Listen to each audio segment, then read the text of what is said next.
Islamic ফাউন্ডেশনের মসজিদ ভিত্তিক শিশু ও গণশিক্ষা কার্যক্রমের হাতীবান্ধার শিক্ষক মাওলানা মকসেদ আলীর পরিবারের পাশে দাঁড়িয়েছে মৌখিক শিক্ষক কল্যাণ পরিষদ।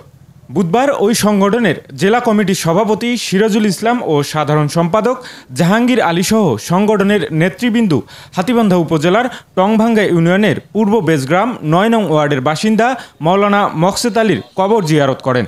এ সময় তার পরিবারের খোঁজ খবর নেন এবং স্ত্রীর হাতে সংগঠনের পক্ষ থেকে আর্থিক সহযোগিতা তুলে দেন।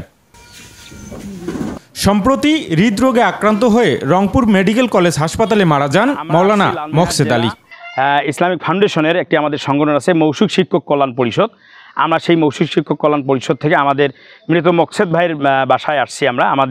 আমার পাশে আমাদের সেক্রেটারি আমাদের জাহাঙ্গীর ভাই, আমাদের কোষাধ্যক্ষ এরশাদ হোসেন এবং আমাদের যুগ্ম সাধারণ সম্পাদক আমাদের শহীদুল ভাই আছেন, আমাদের সুপারভাইজার স্যার আছেন। আমরা যৎসামান্য আমাদের এই মকসেদ ভাইয়ের পরিবারকে যৎসামান্য আমরা আর্থিক সহযোগিতা করলাম আমাদের এই সংগঠন থেকে।